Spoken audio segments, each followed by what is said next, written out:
Thank you very much, Mr. Chairman, and thank you to each of the agency heads who appears before us this afternoon. I must say, however, that I am extremely disappointed that the Secretary of Commerce decided not to join us today. As part of the confirmation process, Secretary Ross agreed, and I quote, "to appear and testify before any duly constituted committee of the Congress on such occasions as you may be reasonably requested."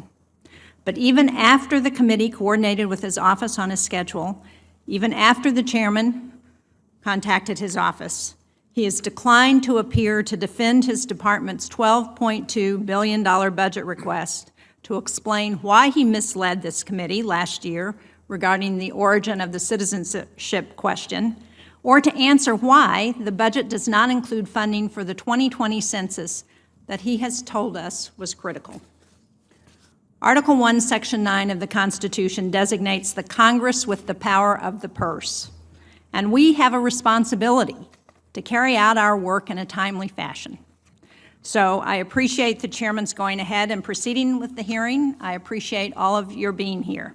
But again, I think it is unfortunate that the Secretary is not here with us today.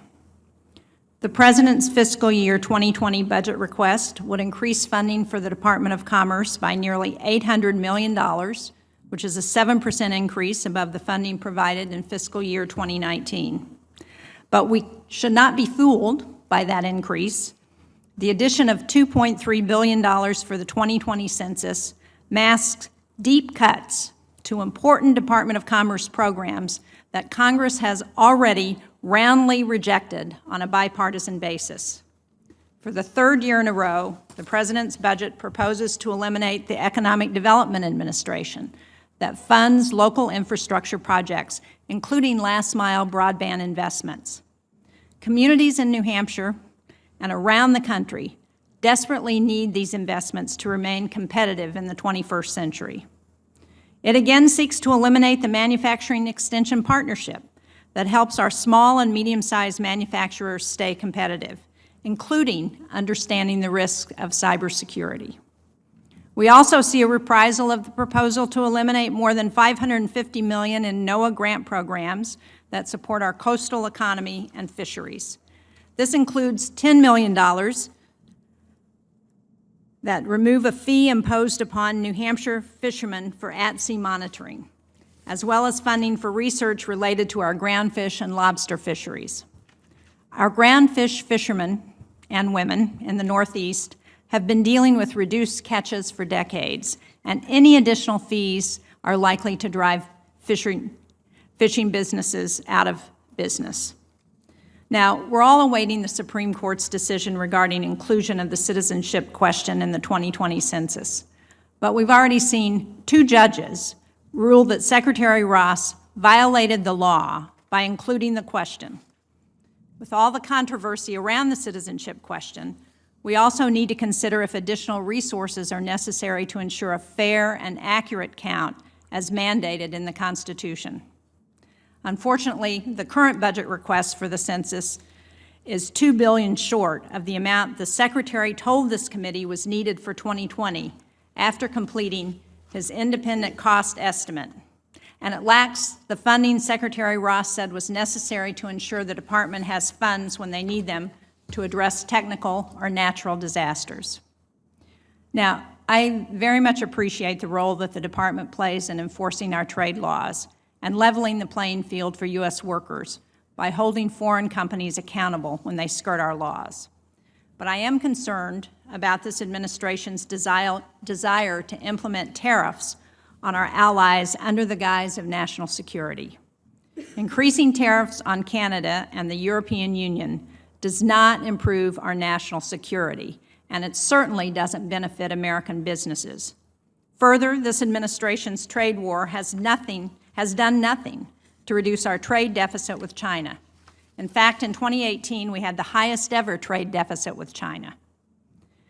The chairman and I have worked to ensure that the fiscal year 2019 omnibus includes sufficient funding to carry out the exclusion request process for the steel and aluminum tariffs. but I'm concerned about the levy of additional tariffs under Section 232 of the Trade Expansion Act of 1962, especially on cars and auto parts. If the administration were really concerned about trade deficits, it would focus on increasing exports of our small and medium-sized businesses. As governor, I led New Hampshire's first trade mission outside of North America.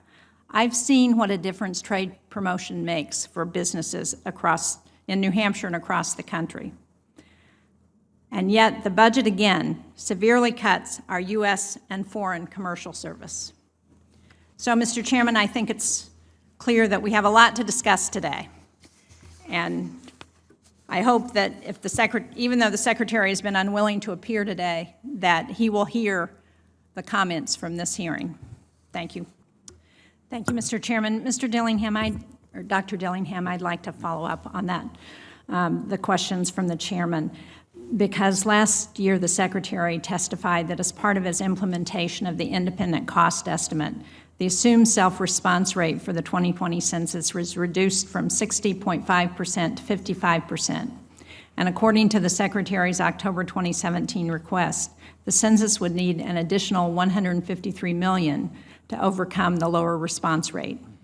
However, as I'm sure you're aware, the President's budget does not include this funding, and in fact, the President's budget does not include funding for several other assumptions that were presented to the committee with the independent cost estimate, including $41 million for increased field staffing, $68 million to pay staff higher wages due to the tight labor market, and $669 million for contingencies in case of natural disasters or technical issues. So that's a total of $932 million that was recommended by the Secretary but was not included in the final budget request. So can you tell us what the contingencies are to address that funding that's missing from the request? Well, Senator, we thank you for your interest and for looking at this very closely. You mentioned some of the potential contingencies and that things that might be encountered. Again, over time, however, our confidence level rises. Nevertheless, built into the President's budget is about $1.2 billion in contingency funding. This is funding that's available to be shifted, to be applied to new priorities, to be applied to unforeseen circumstances. So we do have flexibility with that $1.2 billion. And again, in working with the cost estimators and working with our leadership, career leadership at the Census Bureau, we're all very confident that we will get the job done and have a complete count with the President's budget.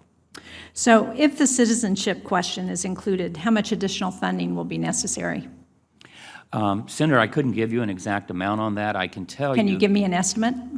Let's put it this way. What is the Census Bureau planning for if that question is included? Senator, that's a very good question.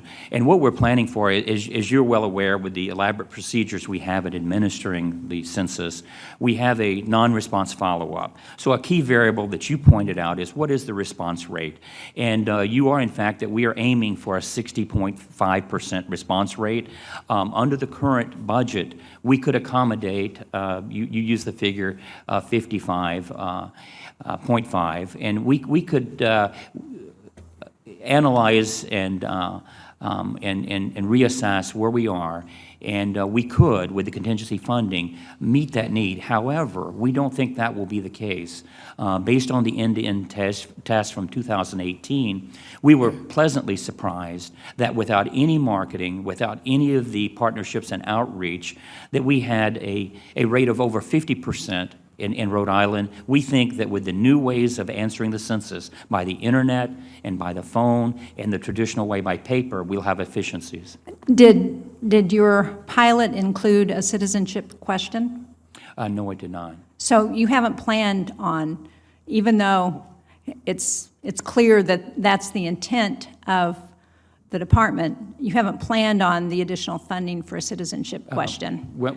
Senator, let me... That's a yes or no. Is that yes or no? That's a no, Senator. Okay, thank you. I mean, I know that we haven't planned, which is a yes that we have planned. And if you could let me explain one second.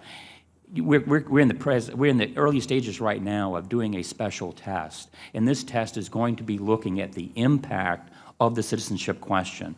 So we're in the process now of doing a survey of 480,000 households, half with the question and half without the question.